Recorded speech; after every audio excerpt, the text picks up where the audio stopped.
Shalom. Selamat pagi Bapak Ibu Saudara-saudari yang terkasih dalam Tuhan Yesus Kristus. Perkenankan kami atas nama Majelis GKJ Jemaat Malang menyampaikan selamat mengikuti ibadah pada hari Minggu ini, ibadah pagi tanggal 4 Februari 2024. Kami juga mengucapkan selamat datang dan selamat mengikuti ibadah kepada Bapak Ibu yang baru pertama kali mengikuti ibadah di GKJ Jemaat Malang.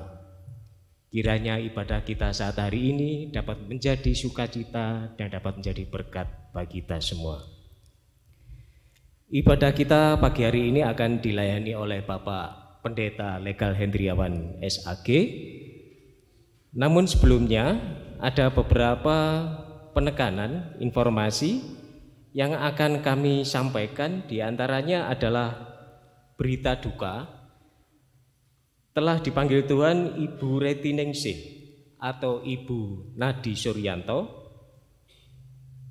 warga kelompok 2 pada hari Rabu tanggal 31 Januari 2024 pukul 08.45 WIB di kediaman Desa Karangwidoro Malang, dimakamkan pada hari Kamis tanggal 1 Februari 2024 pukul 10.00 WIB di Pemakaman Umum Sukun Malang. Kemudian Bapak Ibu bisa membuka warta jemaat, baik itu hard copy atau soft copy dari grup masing-masing kelompok, bisa dibaca pada halaman 5, yaitu dari KPAR Pokja Remaja, Komisi Pembinaan Anak dan Remaja Pokja Remaja, diberitahukan kepada warga jemaat bahwa pada tanggal 3 sampai 4 Februari 2024 dilaksanakan pembekalan bagi pengurus Pokja Remaja di Villa Spring Hills Batu. Bagi Bapak Ibu yang memiliki putra putri yang masih di dalam jenjang remaja, dimohon saat ini untuk bisa diajak ikut beribadah di dalam ibadah pagi hari ini di gedung gereja. Terima kasih.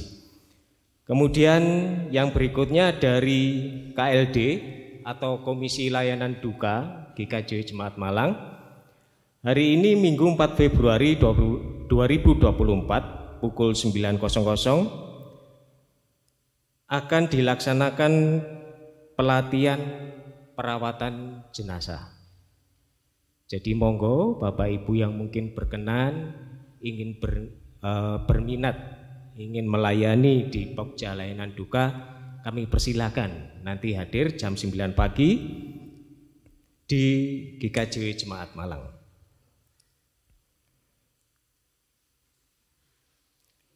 Untuk menjaga kekhidmatan ibadah kita pagi hari ini, kami mohon kepada Bapak Ibu, Saudara-saudari yang membawa handphone atau gadget, kami mohon untuk dirubah dalam mode silent atau di setting nonaktif sementara, supaya ibadah kita dapat berlangsung dengan khidmat dan damai sejahtera. Terima kasih. Bapak Ibu, Saudara-saudari yang terkasih dalam Tuhan Yesus, kami persilakan bangkit berdiri. Dengan penuh sukacita kita akan mengawali ibadah kita pagi hari ini. Kita akan pujikan dari Kidung Ria nomor 31 dari Terbit Matahari. Dari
Umat yang dikasihi dan yang mengasihi Tuhan, mari bersama-sama kita memulai ibadah kita pada pagi hari ini. Mari kita meneduhkan hati, pikiran, dan jiwa kita hampiri tahta Tuhan.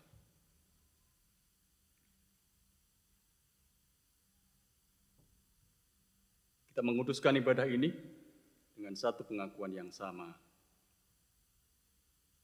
Ya Allah yang Maha Kuasa, Allah Sang Pencipta alam semesta, Engkaulah Allah yang senantiasa berkarya dan melihara seluruh kehidupan alam semesta dengan setia. Engkaulah satu-satunya Allah yang kami imani dan kami sembah.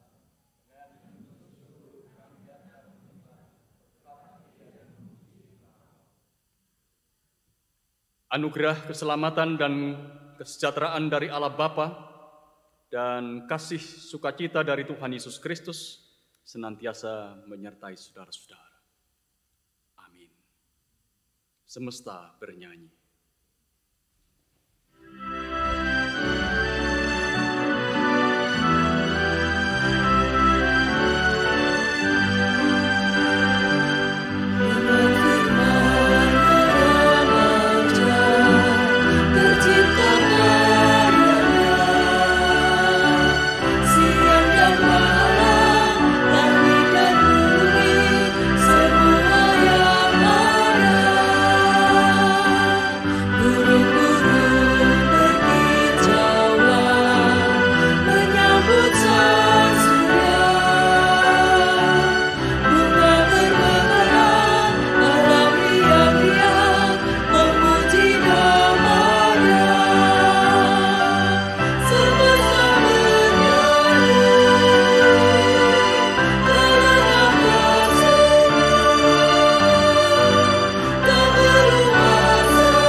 Bapak, Ibu, dan saudara-saudara yang dikasihi dan yang mengasihi Tuhan, minggu pagi hari ini kita akan mengakhiri bulan penciptaan Gereja Kristen Jawetan tahun 2024. Bagaimana kita tahu bahwa kita masih dipandu oleh satu tema, GKJW, dipanggil untuk memulihkan keutuhan ciptaan.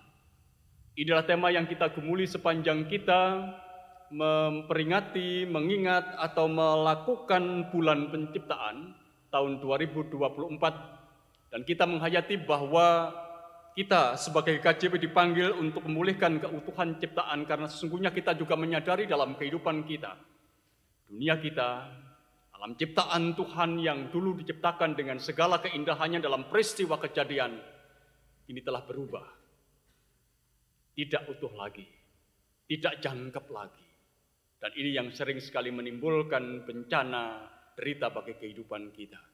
Panggilan kita adalah bagaimana kita menjaga alam semesta ini, bagaimana kita memelihara alam semesta ini dengan apapun juga yang bisa kita lakukan dalam konteks kehidupan kita masing-masing, pribadi, keluarga, dan masyarakat, supaya pada akhirnya keutuhan itu kembali pulih tercipta. Mari kita menyambut tema ini dengan satu pujian. Terima kasih atas Allah. Kau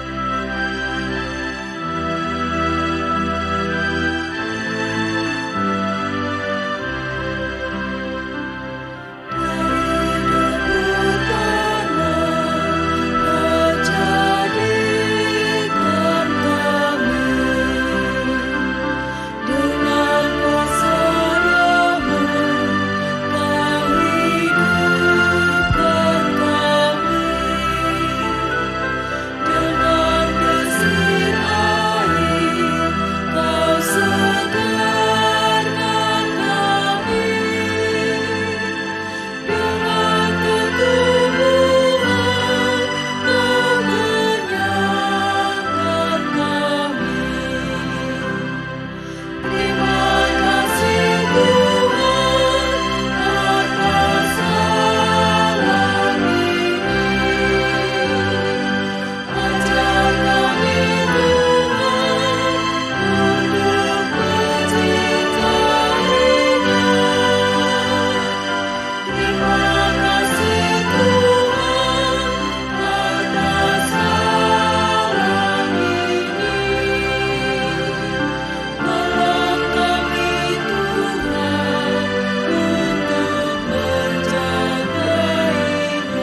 Kita akan menyaksikan satu video singkat terkait dengan bagaimana alam ini ada dan kemudian menjadi rusak.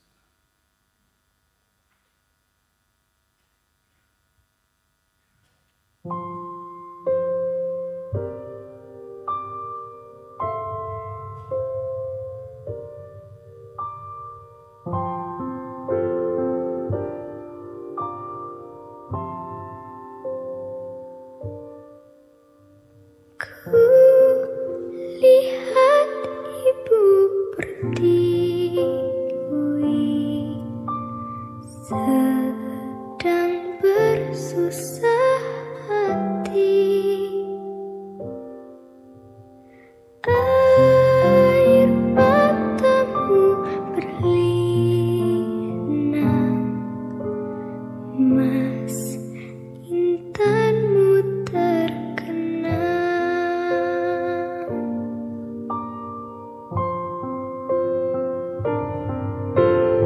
hutan, gunung, sawah, lautan, simpanan kekayaan. Kini ibu sedang susah, merintih dan berdoa.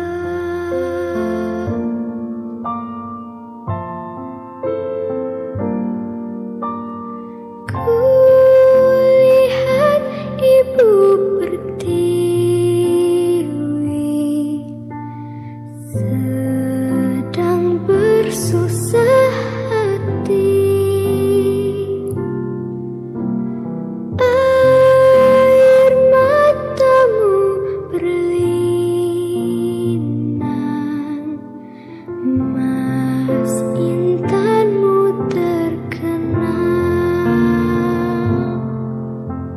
Hutan, gunung, sawah, lautan, simpanan kekayaan. Kini ibu sedang susah, merintih dan berdoa. Kini ibu sedang susah,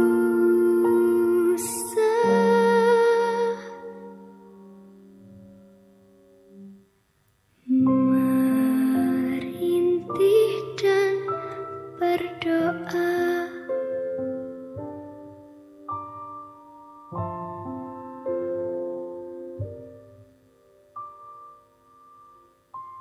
Bapak, Ibu, dan saudara-saudara yang terkasih di dalam nama Tuhan, menyaksikan video singkat ini, kita diingatkan kembali akan keadaan situasi kehidupan kita bersama. Betapa alam ini sesungguhnya sudah tercemar sedemikian rupa. Darat, air, udara, semuanya tercemari sedemikian rupa, dan ini bisa menjadi bencana atas kehidupan di atas muka bumi ini. Dan tak jarang saudara-saudara, ini terjadi karena ketidakpedulian manusia. Di dalamnya juga adalah kita semua. Kita tidak peduli dengan apa yang sesungguhnya kita kerjakan, kita lakukan. Seolah-olah apa yang kita lakukan tidak pernah merusak alam. Tetapi sesungguhnya saudara-saudara, kita juga aktif ataupun tidak, sering beri kontribusi atas perusakan alam ini. Oleh karena itu, dengan kembali mengingat pada tema kita, bahwa kita dipanggil untuk terlibat dalam pemulihan atau membuat kembali ciptaan Tuhan ini menjadi baik, mari kita mengungkapkan pengakuan dosa kita kepada Tuhan. Karena sering sekali kita juga menyadari bahwa apa yang kita lakukan itu menjadi kontribusi atas perusakan alam yang terjadi. Dan itu berarti tidak mendukung kehidupan. Mari kita mengungkapkan pengakuan dosa kita dalam satu ungkapan ratapan bila ku renung dosa.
undang untuk bangkit berdiri. Untuk setiap kita yang telah mengakui dosanya di hadapan Tuhan dengan jujur, Tuhan memberitakan kepada kita berita pengampunan. Menurut Efesus pasal 1, ayat 7 dan ayat yang ke-8. Sebab di dalam Dia dan oleh darahnya kita beroleh penebusan, yaitu pengampunan dosa, menurut kekayaan kasih karunia-Nya yang dilimpahkannya kepada kita dalam segala hikmat dan pengertian. Itu berita pengampunan bagi kita, dan mari kita menanggapi apa yang menjadi berita pengampunan dari Tuhan ini dalam satu nyanyian. Sungguh indah kabar mulia.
Selamat pagi Bapak Ibu dan Saudara, tiba saatnya kita akan membaca dan merenungkan firman Tuhan, namun sebelumnya mari kita berdoa.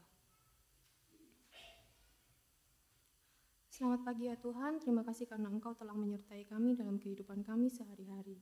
Kami boleh bersama berkumpul memuji dan memuliakan nama-Mu pada saat ini. Sebentar lagi kami akan membaca dan merenungkan firman-Mu, tolong kiranya Tuhan berkenan menerangi mata hati kami agar kami sungguh hanya mendengar suara-Mu. Berkatilah Bapak Pendeta Legal yang akan menjabarkan firman-Mu, tuntun dan sertailah supaya apa yang disampaikan hanyalah seturut dengan kehendak-Mu. Berfirmanlah ya Tuhan, kami semua siap untuk mendengar. Dalam nama Tuhan Yesus kami sudah berdoa dan mengucap syukur, haleluya, amin. Mari kita menyanyikan lagu firman-Mu pelita bagi kakiku.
diambil dari Yesaya 40 ayat 21 sampai 31.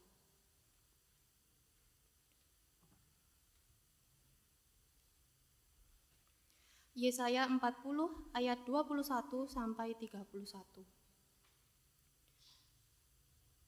Tidakkah kamu tahu? Tidakkah kamu dengar? Tidakkah diberitahukan kepadamu dari mulanya? Tidakkah kamu mengerti dari sejak dasar bumi diletakkan? Dia yang bertahta di atas bulatan bumi yang penduduknya seperti belalang. Dia yang membentangkan langit seperti kain dan memasangnya seperti kemah kediaman. Dia yang membuat pembesar-pembesar menjadi tidak ada dan menjadikan hakim-hakim dunia sia-sia saja. Baru saja mereka ditanam, baru saja mereka ditaburkan. Baru saja cangkok mereka berakar di dalam tanah. Sudah juga ia meniup kepada mereka sehingga mereka kering dan diterbangkan oleh badai seperti jerami. Dengan siapakah hendak kamu samakan aku? Seakan-akan aku seperti Dia, Firman yang Maha Kudus. Arahkanlah matamu ke langit dan lihatlah, siapa yang menciptakan semua bintang itu dan menyuruh segenap tentara mereka keluar sambil memanggil nama mereka sekalian? Satu pun tiada yang tak hadir, oleh sebab Ia Maha Kuasa dan Maha Kuat. Mengapakah engkau berkata demikian, hai Yakub, dan berkata begini, hai Israel? Hidupku tersembunyi dari Tuhan, dan hakku tidak diperhatikan Allahku. Tidakkah kau tahu, dan tidakkah kau dengar? Tuhan ialah Allah yang kekal, yang menciptakan bumi dari ujung ke ujung. Ia tidak menjadi lelah dan tidak menjadi lesu, tidak terduga pengertiannya. Dia memberi kekuatan kepada yang lelah dan menambah semangat kepada yang tiada berdaya.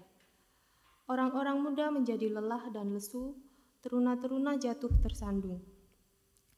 Tetapi orang-orang yang menanti-nantikan Tuhan mendapat kekuatan baru. Mereka seumpama Raja Wali yang naik terbang dengan kekuatan sayapnya. Mereka berlari dan tidak menjadi lesu, mereka berjalan dan tidak menjadi lelah. Demikian firman Tuhan.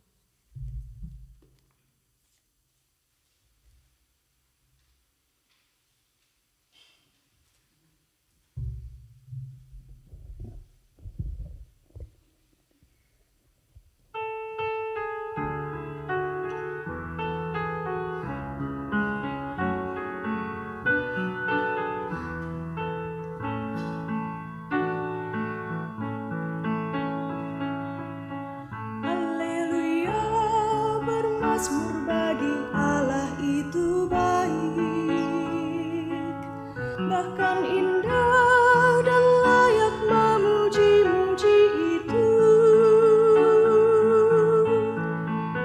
Bernyanyi bagi Tuhan dengan nyanyian syukur, bermazmur dengan kecapi.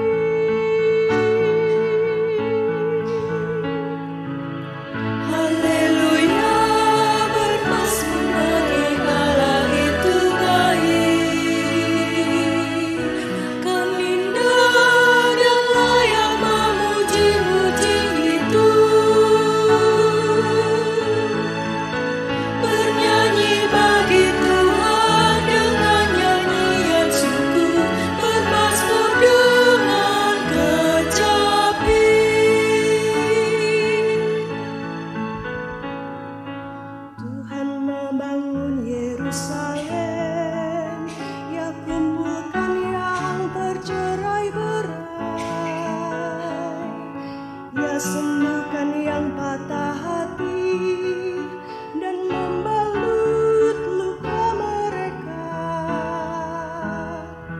Ya tentukan jumlah bintang, sebut nama semuanya.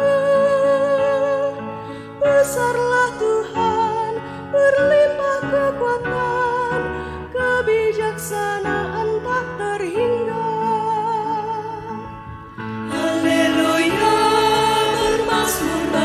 Allah itu baik,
Bapak Ibu Saudara, bacaan kita yang kedua diambil dari 1 Korintus 9 ayat 16 sampai 23. 1 Korintus 9 ayat 19 sampai 23 yang demikian firman Tuhan.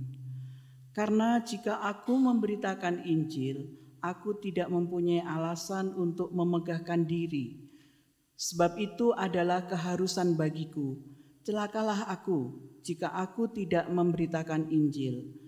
Kalau andai kata aku melakukannya menurut kehendakku sendiri, memang aku berhak menerima upah. Tetapi karena aku melakukannya bukan menurut kehendakku sendiri, pemberitaan Injil itu adalah tugas penyelenggaraan yang ditanggungkan kepadaku. Kalau demikian, apakah upahku? Upahku ialah ini, bahwa aku boleh memberitakan Injil tanpa upah, dan bahwa aku tidak mempergunakan hakku sebagai pemberita Injil.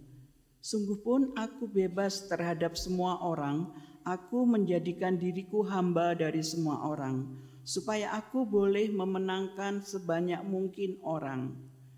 Demikianlah bagi orang Yahudi, aku menjadi seperti orang Yahudi, supaya aku memenangkan orang-orang Yahudi.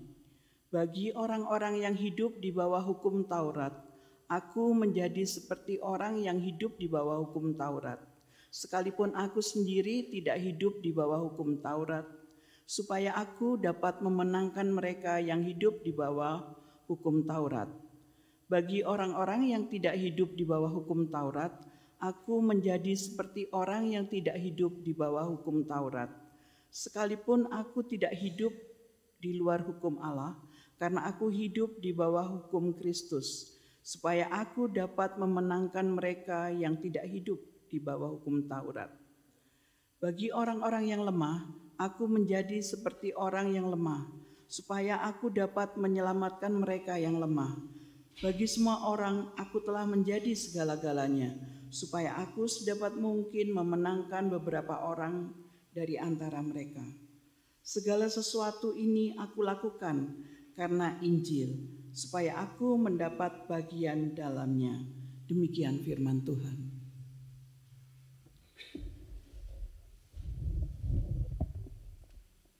Inilah permulaan Injil Yesus Kristus.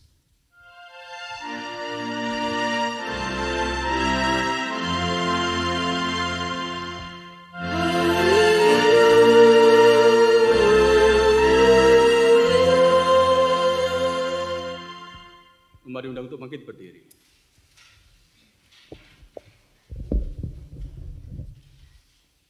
Injil Yesus Kristus menurut kesaksian Markus pasal 1 ayat 29 sampai ayat yang ke-39. Sekeluarnya dari rumah ibadat itu, Yesus dengan Yakobus dan Yohanes pergi ke rumah Simon dan Andreas. Ibu mertua Simon berbaring karena sakit demam. Mereka segera memberitahukan keadaannya kepada Yesus. Ia pergi ke tempat perempuan itu, dan sambil memegang tangannya ia membangunkan dia, lalu lenyaplah demamnya. Kemudian perempuan itu melayani mereka. Menjelang malam, sesudah matahari terbenam, dibawalah kepada Yesus semua orang yang menderita sakit dan kerasukan setan.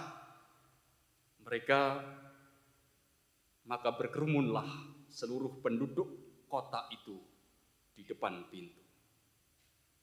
Ia menyembuhkan banyak orang yang menderita bermacam-macam penyakit dan mengusir banyak setan. Ia tidak memperbolehkan setan-setan itu berbicara, sebab mereka mengenal dia. Pagi-pagi benar, waktu hari masih gelap, ia bangun dan pergi keluar. Ia pergi ke tempat yang sunyi dan berdoa di sana.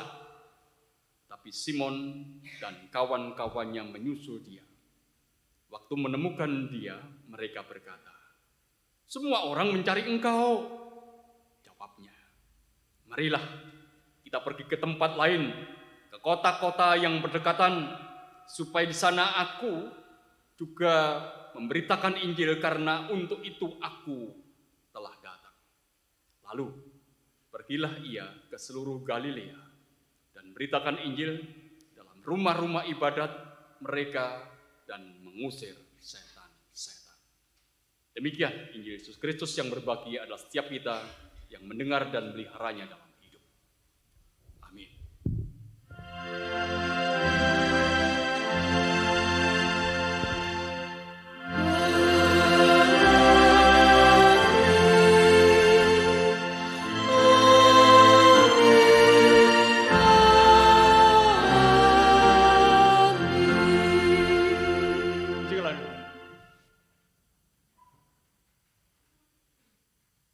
Selamat pagi Bapak Ibu dan Saudara-saudara. Bersama dengan semua umat Tuhan pada saat ini kita membangun ibadah kita menghayati akan perjumpaan kita dengan Tuhan dan juga dengan saudara-saudara kita yang lain di dalam Tuhan Yesus Kristus. Minggu ini kita masih merenungkan satu tema yang menjadi bagian utama dari bulan penciptaan Gereja Kristen Jawetan. Kita dipandu oleh satu tema besar, GKJW dipanggil untuk memulihkan keutuhan ciptaan didasarkan atas bacaan-bacaan yang sudah kita dengarkan bersama. Bapak Ibu dan saudara-saudara yang dikasihi dan yang mengasihi Tuhan, melalui apa yang disampaikan oleh Rasul Paulus dalam bacaan kita yang kedua, 1 Korintus pasal yang ke-9, bagian ayat yang ke-17, ia menegaskan bahwa pemberitaan Injil itu adalah tugas penyelenggaraan yang ditanggungkan kepada. Itu ungkapan pengakuan Rasul Paulus tentang bagaimana sesungguhnya Injil yang ia beritakan kepada dunia ini. Dia mengakui bahwa Injil yang dia beritakan itu adalah tugas yang ditanggungkan kepada dirinya. Dalam kehidupan kita, saudara-saudara, memberitakan Injil, mewartakan kabar baik, itu adalah tugas yang melekat di dalam diri kita masing-masing. Tugas yang ada bersamaan dengan ketika kita mengaku bahwa Yesus itu adalah juru selamatku. Ketika kita menjadi dewasa, maka tugas itu adalah tugas yang terus ada, melekat di dalam diri kita. Dalam bahasa Rasul Paulus, itu adalah tugas yang ditanggungkan kepadaku, kepada kita semua sebagai umat Tuhan. Dan itu adalah tugas yang ada sepanjang kehidupan ini ada. Sepanjang kita menjalani kehidupan di dunia ini.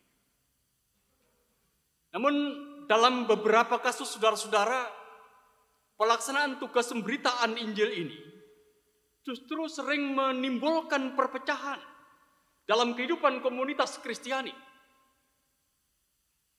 Justru sering menimbulkan skisma dalam kehidupan gereja. Mengapa demikian, saudara-saudara? Mengapa pemberitaan Injil itu justru sering menimbulkan perpecahan dalam kehidupan gereja? Itu terjadi, saudara-saudara, karena orang-orang yang mewartakan Injil itu punya pemaknaan yang berbeda-beda tentang apa itu mewartakan Injil. Ada orang yang mengatakan bahwa memberitakan Injil, membawa kabar kesukacitaan, gembiraan itu adalah sebuah usaha untuk membawa orang lain masuk menjadi orang Kristen. Ada orang yang berpikir seperti itu. Punya pemaknaan tentang pewartaan Injil seperti itu, membawa orang lain masuk menjadi orang Kristen. Itu pewartaan Injil.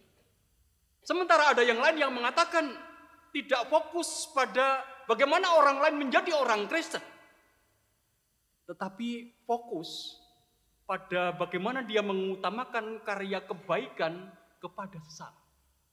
Jadi memberitakan Injil itu ya kalau saya mewartakan, melakukan sesuatu yang baik bagi orang lain, bagi dunia, itulah pewartaan Injil. Tidak harus membawa orang lain masuk menjadi orang Kristen. Ini dua pemaknaan yang berbeda, saudara-saudara, tentang pewartaan Injil. Dan perbedaan pemaknaan ini sering sekali kemudian berubah menjadi kritik. Sering berubah menjadi penghakiman. Yang tidak sepaham dengan saya, itu sesat. Yang tidak sepaham dengan saya, itu keliru. Dan Dan kalau kemudian ini terjadi terus dalam kehidupan kita berjemaat saudara-saudara, itulah yang kemudian menjadi sumber atas perpecahan. Menjadi sumber atas skisma yang terjadi dalam kehidupan gereja. Memecahkan, memisahkan orang-orang yang mengakui hidup karena demi dan hendak memberitakan Injil. Ini yang sering terjadi di dalam kehidupan kita. Tentang bagaimana sesungguhnya pewartaan Injil itu juga menjadi sumber atas perpecahan skisma dalam kehidupan gereja. Nah, pertanyaannya sekarang saudara-saudara. Bagaimana sebenarnya kita harus memaknai pemberitaan Injil, mewartakan kabar baik kepada dunia ini dalam kehidupan kita? Dan apakah kita sudah hidup berdasarkan makna itu? Ini pertanyaan yang kita gumuli bersama di pagi hari ini. Mari kita bersama-sama belajar dari apa yang dituliskan oleh Injil yang kedua, Injil Markus. Dalam bacaan kita yang ketiga. Markus pasal 1, ayat 29 sampai ayat yang ke-39. Di sana diungkapkan dengan jelas bagaimana Markus bercerita tentang Yesus yang sibuk. Yesus yang sibuk. Setelah ia menyembuhkan mertua Simon yang sakit, kemudian pada malam harinya ada banyak orang yang datang kepadanya. Kemudian mereka itu adalah orang-orang yang datang membawa orang-orang sakit dan membawa orang-orang kerasukan setan. Dan kemudian dinarasikan juga kepada kita bahwa mereka semua disembuhkan. Banyak orang disembuhkan. Kita tidak tahu sampai jam berapa kira-kira Yesus melayani orang-orang itu. Tetapi yang pasti disampaikan kepada kita bahwa pada malam hari itu ada banyak orang yang membutuhkan dia karena orang-orang ini membawa orang sakit dan orang-orang yang kerasukan setan dan Yesus menyembuhkan. Pagi harinya, saudara-saudara, dikatakan bahwa pada waktu hari masih gelap, Yesus mengambil waktu untuk apa? Untuk menyendiri.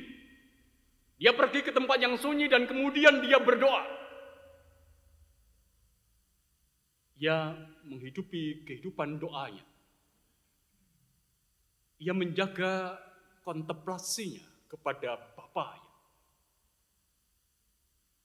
Dan ketika Yesus ada dalam doanya ini, saudara-saudara, diungkapkan dalam bacaan kita bahwa murid-muridnya mencari dia karena ada banyak orang yang sudah mencari dia. Dan ketika itulah saudara-saudara, Tuhan Yesus menjawab mereka dengan sangat jelas. Diungkapkan di dalam ayat yang ke-38. Ketika Tuhan Yesus mendengar bahwa banyak orang mencari dia dan murid-muridnya yang menemukan dia mengatakan itu, Tuhan Yesus berkata, jawabnya, marilah kita pergi ke tempat lain, ke kota-kota yang berdekatan, supaya di sana juga aku memberitakan Injil, karena untuk itu aku telah datang. Itu jawab Yesus. Itu menjadi respon Yesus ketika dia mendengar bahwa engkau ditunggu oleh orang banyak, yang sedang mencari engkau, yang membutuhkan engkau. Tapi Yesus berkata, sekarang mari kita pergi ke tempat lain, supaya di sana aku juga bisa memberitakan Injil. Yang perlu kita perhatikan saudara-saudara, bahwa kata Injil, kata evangelion, kata kabar baik, itu tidak dirumuskan secara spesifik dalam bacaan kita. Atau tidak dirumuskan dalam sebuah definisi.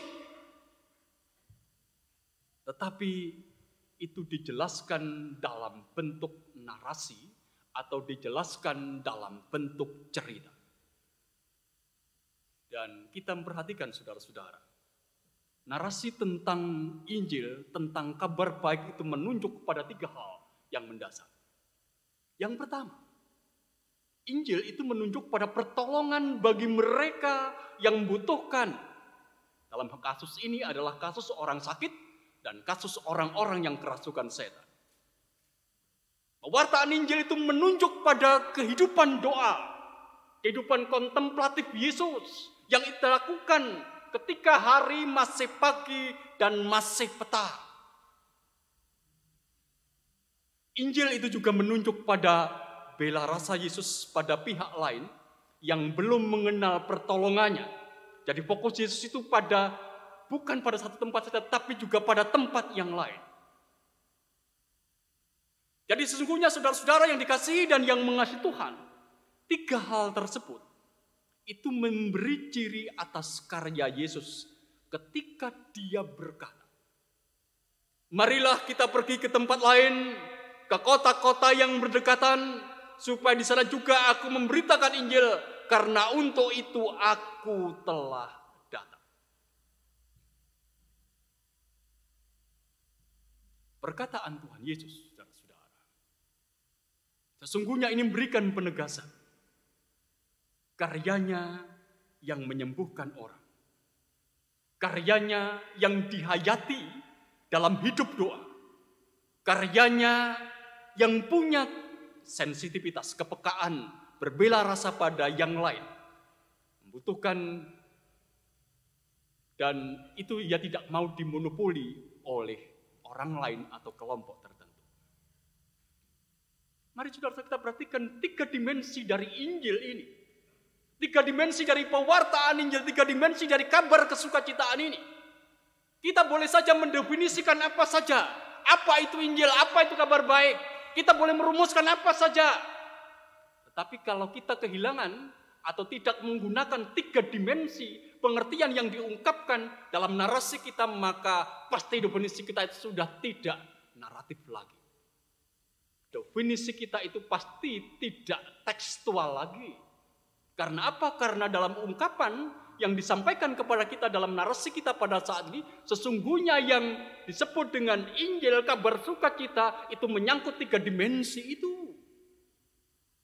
Barangkali kita mendefinisikan atau definisi kita tentang kabar baik, tentang Injil itu konvensional atau sosial. Tetapi sekali lagi, teks kita menjelaskan kepada kita dengan sangat jelas. Injil, kabar sukacita, itu adalah kesediaan menolong yang lain. Sekali lagi kasusnya dalam bacaan kita adalah orang-orang sakit dan mereka yang kerasukan setan. Injil, kabar baik, kabar sukacita, itu adalah kesediaan menolong tanpa kehilangan dimensi doa. Dan itu nyata dalam kehidupan Tuhan Yesus. Injil, kabar baik, adalah kepekaan untuk berbela rasa pada dunia yang lebih luas, yang tak dimonopoli oleh tempat dan golongan tertentu. Inilah ciri Injil yang diungkapkan dalam narasi kita, dalam bacaan kita, yang menegaskan akan karya Yesus yang mewartakan Injil kepada dunia. Jadi singkat kata saudara-saudara, Injil, kabar sukacita, kabar baik itu bisa dirumuskan begini. Kesungguhan untuk menolong yang diliputi oleh spiritualitas yang jernih dan diliputi oleh kesadaran sensitivitas akan adanya banyak orang yang butuhkan pertolongan kita, agar diri, karya, dan kehidupan doa yang mewarnai karya itu menjadi berkat bagi semua orang. Atau dalam bahasa tema kita, itu menjadi berkat bagi alam semesta, menjadi berkat bagi dunia di mana kita hidup. Bapak, Ibu, dan saudara-saudara yang dikasihi dan yang mengasihi Tuhan. Pagi hari ini saya mengajak kepada Bapak, Ibu, dan saudara-saudara untuk menggunakan 3 dimensi pewartaan Injil. 3 dimensi kabar baik, kabar sukacita yang telah kita pahami ini untuk memaknai tema bulan penciptaan kita. Di akhir bulan penciptaan, di minggu akhir bulan penciptaan ini. Sebagaimana kita tahu bahwa kita ini dipandu oleh satu tema untuk bulan penciptaan ini, GKJW dipanggil untuk memulihkan keutuhan ciptaan. GKJW dipanggil untuk memulihkan keutuhan ciptaan. Melalui tema ini kita diingatkan saudara-saudara bahwa memulihkan keutuhan ciptaan itu adalah panggilan Allah atas kita. Panggilan Allah atas saya dan saudara-saudara, panggilan Allah atas gereja kesenjawetan. Supaya kita mau dan mampu untuk terlibat dalam pemulihan ciptaan. Mengapa ciptaan itu perlu dipulihkan? Tema ini juga sebenarnya memberikan indikasi yang sangat jelas. Ciptaan Allah yang ada saat ini bukan lagi ciptaan Allah yang utuh lagi, yang jangkep lagi. Ini terjadi karena relasi yang tidak baik antara manusia, antara kita dengan alam semesta ini. Ini adalah karena manusia tidak menyadari apa yang tugas dan tanggung jawabnya secara substansi, dan kemudian dia tidak melakukan hal itu dengan baik di dalam kehidupannya. Manusia hanya mengeksploitasi alam berlebihan. Manusia itu hanya merusak alam ciptaan. Manusia dengan apa yang dilakukannya mencemari alam ini. Alam ini butuh kepedulian. Alam ini butuh perhatian. Oleh karena itu Tuhan mengingatkan kepada kita di bulan penciptaan ini. GKJB dipanggil untuk memulihkan keutuhan ciptaan. Karena kalau kita kembali menyadari saudara-saudara, alam yang tidak utuh ini bisa membawa bencana atas kehidupan kita. Membawa bencana atas kehidupan dunia ini. Tadi dalam pengakuan dosa kita melihat sepintas tentang video bagaimana sesungguhnya kerusakan alam terjadi. Dan itu bisa menjadi bencana atau memicu bencana di mana kita ada dan hidup. Dan kita tahu dampak dari ketidakutuhan ciptaan inilah bencana alam. Yang itu bisa terjadi dalam beragam jenis. Kerusakan lingkungan, iklim, musim yang tidak mudah lagi untuk diprediksi. Malang ini saudara-saudara, sudah berapa waktu menurut saya sudah panas. Malang yang sekarang sudah berbeda barangkali dengan 5 atau 10 tahun yang lalu. Karena apa? Karena panas. Malang tidak dingin lagi. Kalau maunya dingin ya ke Batu. Dingin. Tapi ini sebenarnya menunjukkan kepada kita betapa kalau ini terus terjadi seperti ini, kita akan merasakan ada perubahan yang besar di dalam kehidupan kita. Dan kita boleh mengatakan dalam kutip begitu bencana atas kehidupan kita. Itu dari satu sisi.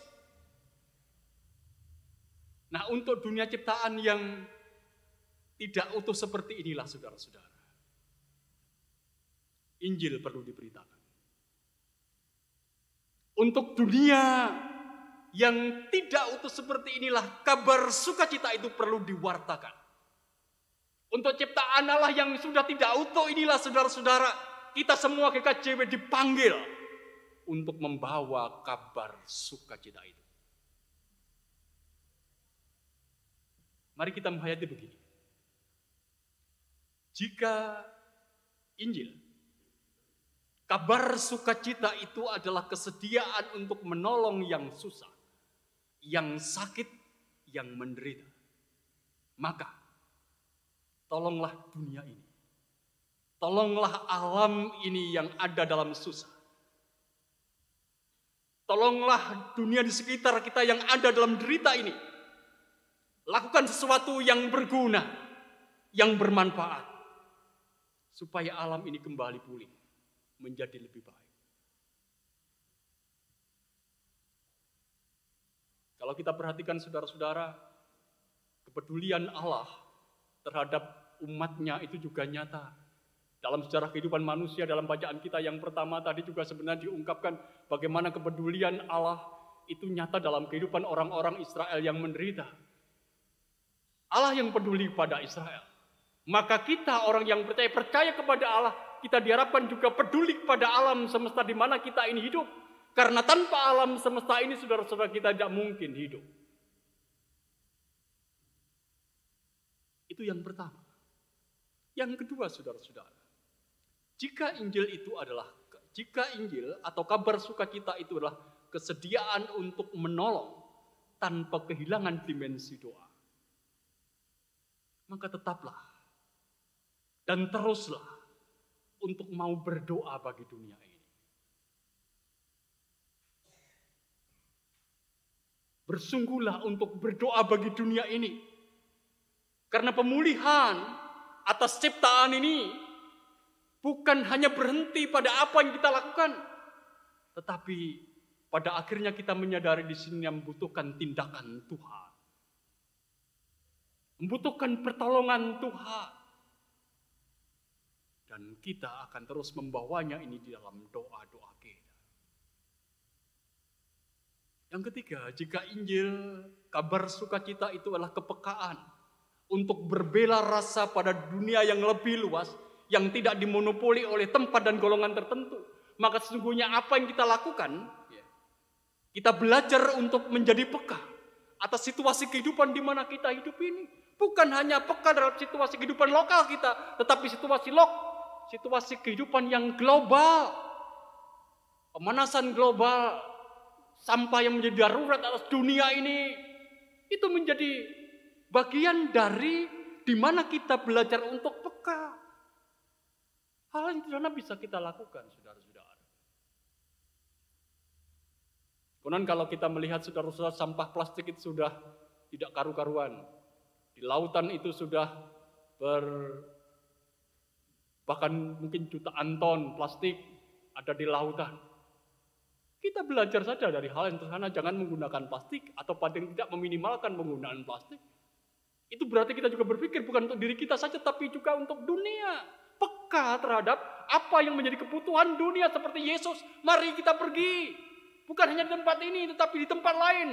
Mereka membutuhkan kabar sukacita itu, mereka membutuhkan Injil itu.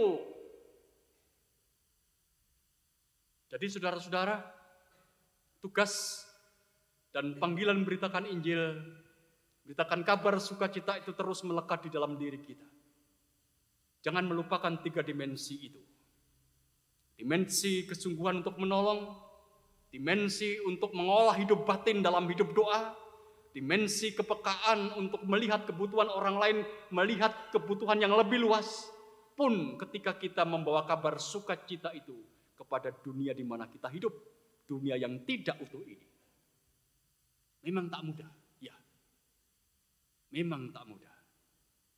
Tak segampang kita membalikkan telapak tangan kita. Tetapi mari kita menghayati itu adalah panggilan yang melekat di dalam diri kita. Mau, tidak mau, suka, tidak suka, kita harus mewartakan. Karena tugas orang percaya itu mewartakan Injil. Bukan hanya kepada manusia yang lain, tapi juga kepada alam semesta. GKJW dipanggil untuk memulihkan keutuhan ciptaan. Amin. Satu doa untuk kita.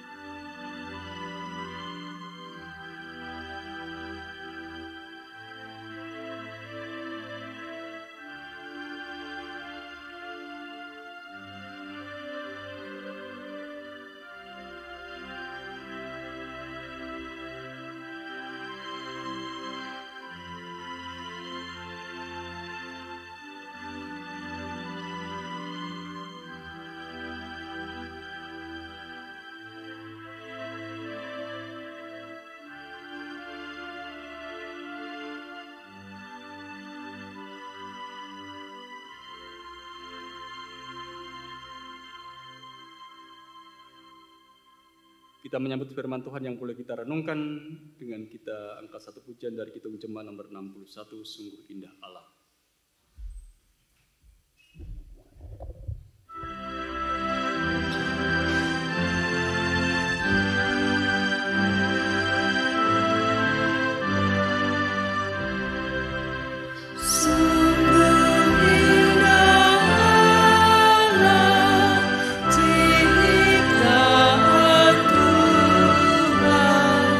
Hewan burung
Bapak Ibu warga jemaat yang terkasih di dalam Tuhan, kami undang untuk bangkit berdiri.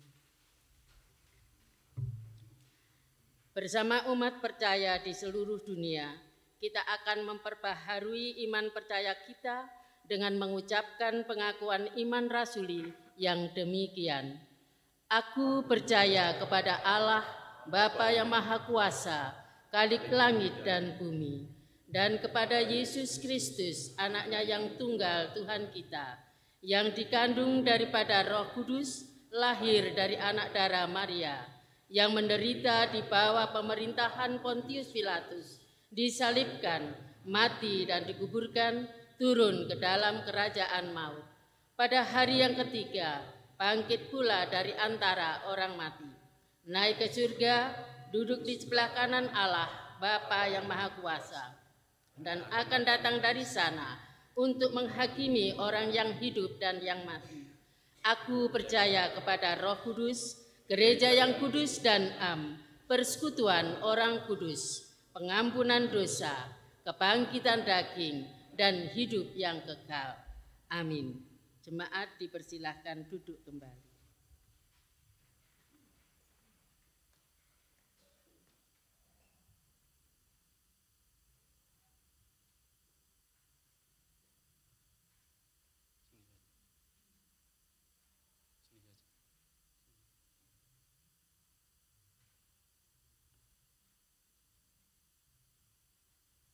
Bapak, Ibu, dan saudara-saudara yang dikasihi dan yang mengasihi Tuhan, sepanjang 1 bulan kita menghayati bulan penciptaan Gereja Kristen Jawetan,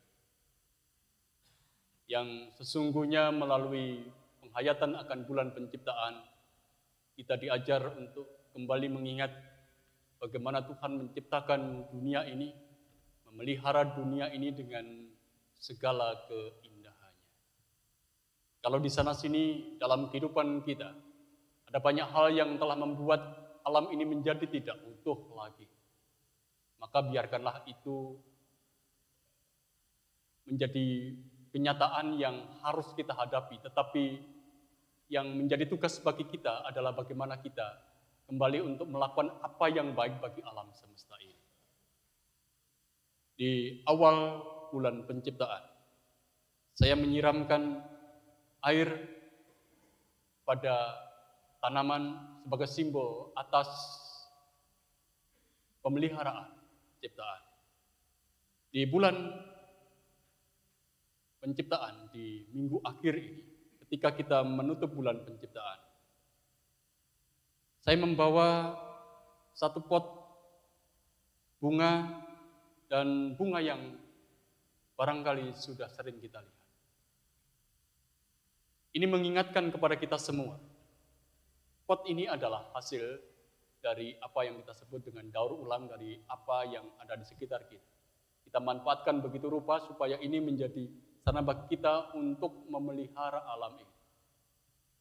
Apa yang tidak hidup menjadi tonggak atas kehidupan di atasnya.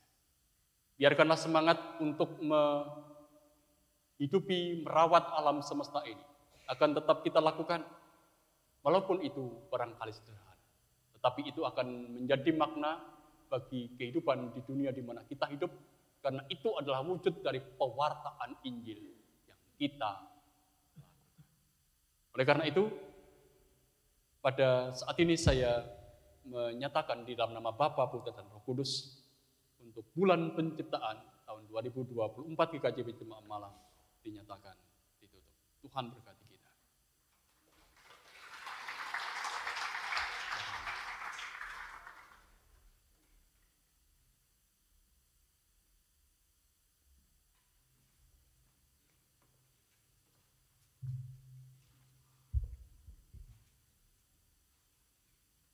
Mari kita satukan hati dan pikiran kita dalam menaikkan doa syafaat. Bapa kami yang ada di kerajaan surga, terima kasih atas perkenan-Mu pada hari ini, di mana Engkau telah memimpin jalannya ibadah pada saat ini. Pada kesempatan yang penuh sukacita ini, kami naikkan doa syafaat kami kepadamu. dengan kerendahan hati memohon bimbingan dan kekuatan-Mu dalam menjaga dan merawat lingkungan yang telah Engkau berikan kepada kami. Bimbing kami ya Tuhan untuk menjadi penjaga yang bijaksana dan bertanggung jawab atas bumi yang Engkau percayakan kepada kami. Beri kemampuan untuk menghormati dan melindungi keindahan alam yang Engkau ciptakan, dan menjaga keseimbangan ekosistem agar semua makhluk hidup dapat hidup dengan damai. Tuhan, tolong berikan hikmat kepada para pemimpin dan pengambil keputusan di seluruh dunia, agar mereka dapat mengambil langkah-langkah yang bijaksana dan bertanggung jawab untuk melindungi alam dan mencegah kerusakan lingkungan.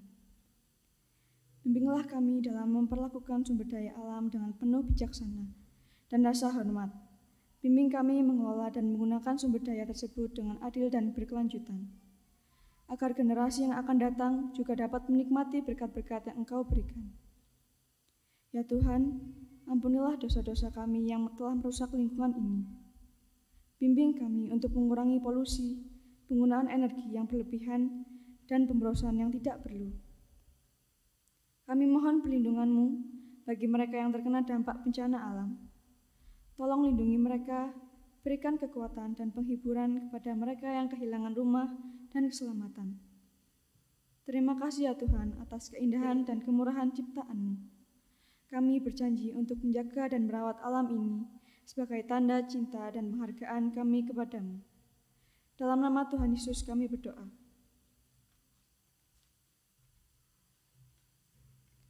Ya Bapa, pada kesempatan ini pula kami berdoa khususnya buat bangsa dan negara kami tercinta, bangsa Indonesia. Kiranya Tuhan memberikan perlindungan dan menjauhkan dari segala bencana, malapetaka, pertikaian antar suku, golongan, dan juga ras. Serta Tuhan kiranya satukan bangsa kami dari keanekaragaman suku dan budaya, serta pulau yang tersebar dari Sabang sampai Merauke. Kami juga berdoa bagi pemimpin kami, baik itu Bapak Presiden, Wakil Presiden, beserta para menteri, DPR, gubernur, hingga jajaran paling bawah yaitu RT. Kiranya Engkau memberikan roh, hikmat, kebijaksanaan, kejujuran, sifat yang adil, terlebih takut akan Tuhan, sehingga mereka bisa menjalankan tugas mereka dengan baik dan sesuai dengan kehendak-Mu ya Bapa.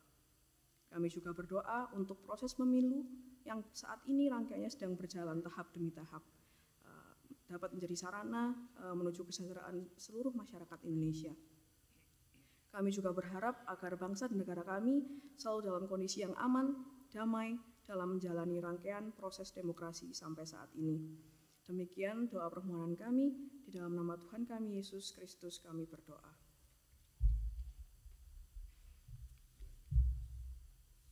Tuhan Yesus, pada kesempatan ini pula kami juga berdoa bagi gereja-Mu, yaitu Gereja Kristen Jawi Wetan, baik yang berada di pelayanan majelis jemaat, majelis daerah, dan majelis agung. Tuhan, kiranya Engkau memberkati gereja-Mu, khususnya GKJW Jemaat Malang. Kiranya karya-Mu terus Engkau nyatakan dalam pertumbuhan dan perkembangan bagi gereja kami. Kami secara khusus berdoa bagi hamba-Mu, Bapak Pendeta Legal Hendriawan, yang selama ini mengembalakan kami pada para umat-Mu. Kiranya Engkau memberkati istri dan anaknya, berikan kekuatan dan kesehatan, sehingga dalam mengemban tugas pelayanannya bisa hamba-Mu jalani dengan penuh semangat, dan berikan roh rahmat, hikmat, dan takut akan Engkau. Demikian juga kami berdoa bagi para majelis dan seluruh badan pembantu yang juga ambil bagian dalam pelayanan ini. Kiranya Engkau berikan mereka satu persatu, berkati keluarganya, pekerjaannya, aktivitasnya, bahkan pergumulan mereka masing-masing. Kami serahkan pula segala program kegiatan pelayanan di GKJW Jemaat Malang ini, kiranya melalui program-program yang direncanakan dan sudah dilaksanakan bisa membawa pertumbuhan iman kami dan juga pertumbuhan dan perkembangan gereja kami, sehingga hanya nama-Mu yang patut kami muliakan. Demikian doa kami, dalam nama Tuhan Yesus kami berdoa.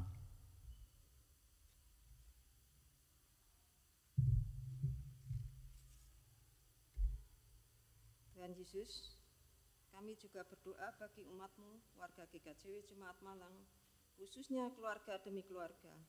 Berkatilah keutuhan dan kesatuan keluarga kami, agar kami bisa menjalani kehidupan antara orang tua dan anak bisa terjalin hubungan yang baik.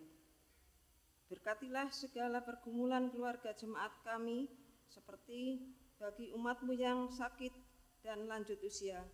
Tolong ya Tuhan, akan keberadaan mereka satu persatu, Engkau berikan pemulihan dan kesembuhan bagi umat-Mu yang sakit, sehingga mereka bisa melakukan aktivitasnya kembali dan bisa hadir dalam ibadah seperti saat ini. Demikian juga kami umat-Mu yang sudah lanjut usia, berikan kekuatan dan semangat dalam menjalani kehidupan hari demi hari.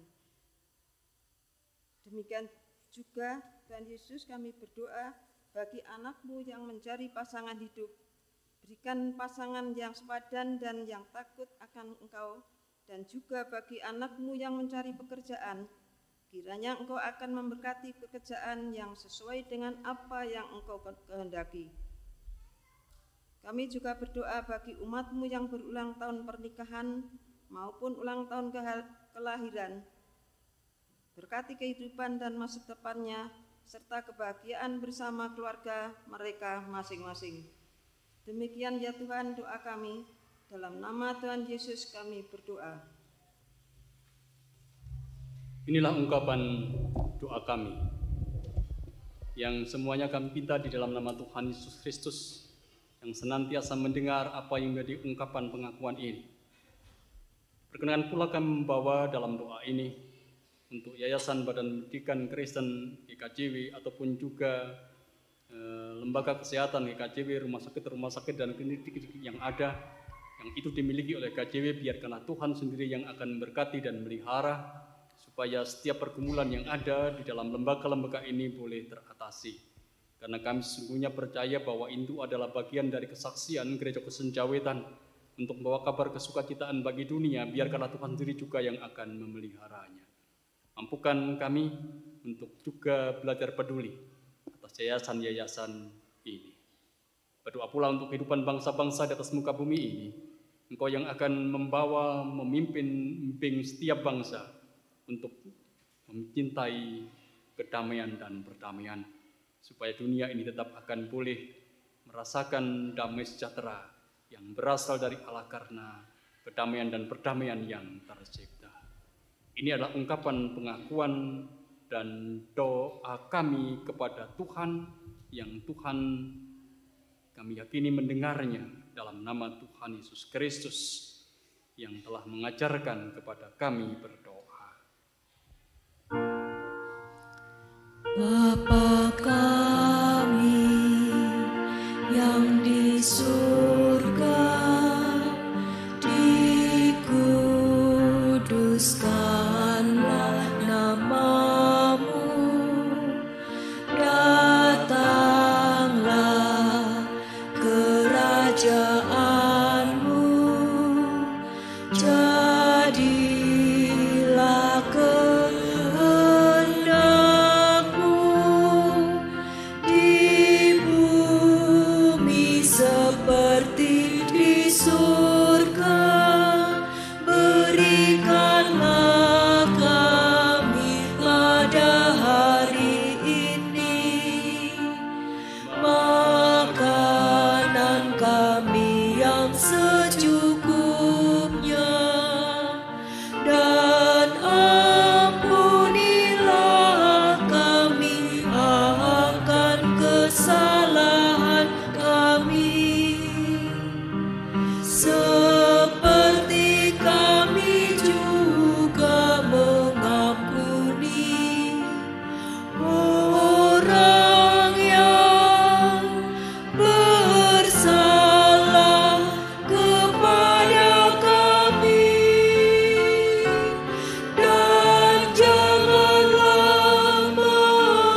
Bapak Ibu yang dikasihi Tuhan Yesus, Tuhan Allah itu maha baik.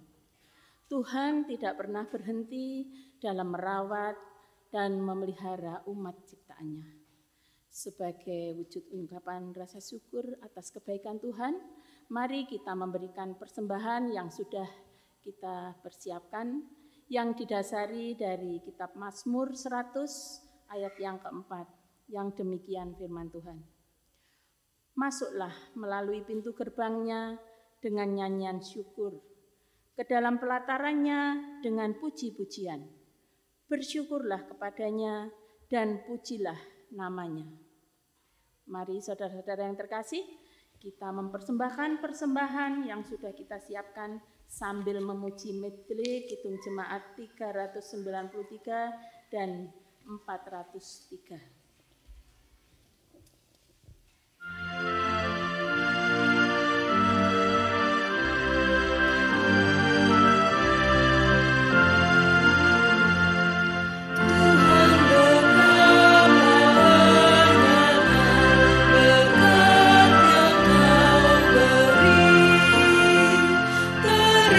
Istimewa dan hidup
Jemaat kami persilahkan untuk berdiri, bersama-sama kita akan membawa di dalam doa ucapan syukur.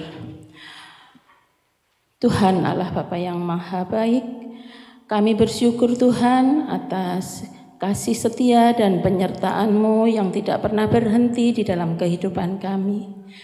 Kami bersyukur Tuhan atas berkat-berkat-Mu yang berlimpah di dalam hidup kami. Kami bersyukur atas setiap apapun yang telah Tuhan berikan, yang telah Tuhan lakukan bagi kami. Kami bersyukur atas pekerjaan yang Tuhan berikan kepada kami. Kami bersyukur atas kesehatan yang boleh kami alami sampai saat ini. Sebagai wujud dari ungkapan rasa syukur kami pada saat ini, kami sudah mengumpulkan persembahan. Kami mohon kiranya Tuhan berkenan memberkati persembahan kami, sehingga boleh menjadi persembahan yang harum dan berkenan di hadirat-Mu, dan boleh menjadi sarana di dalam pelayanan kami di GKJW Jemaat Malang. Berkati juga saudara-saudara kami yang mengelolanya, sehingga boleh mengelola dengan baik dan bijaksana seturut kehendak-Mu saja. Demikian ya Tuhan, seru doa ucap syukur kami. Ampuni jika di dalam kami mempersembahkan ini terselip kesombongan kami, karena sebenarnya apa yang ada pada kami semua adalah pemberian-Mu. Terima kasih ya Bapa, di dalam nama Tuhan Yesus Kristus kami sudah berdoa dan mengucap syukur. Haleluya, amin.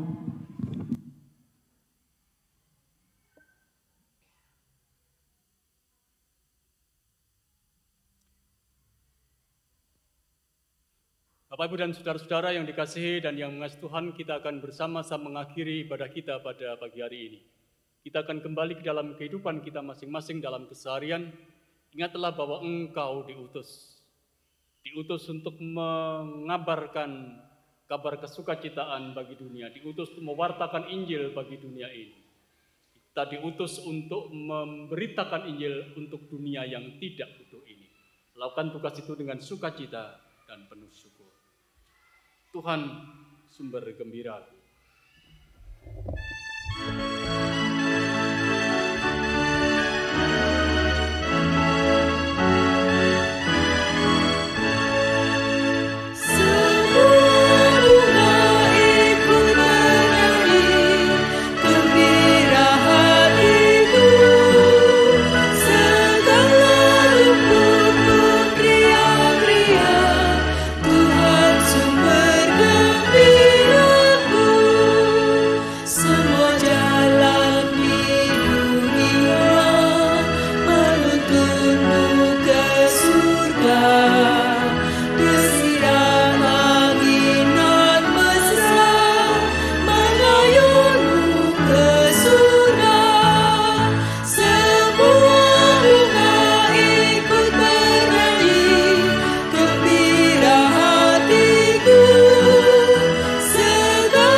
Dalam nama Bapa, Putra, dan Roh Kudus yang menjadi sumber dari segala berkat, keselamatan, kekuatan, kesentosaan, dan damai sejahtera menyertai kehidupan saudara-saudara kini dan selamanya.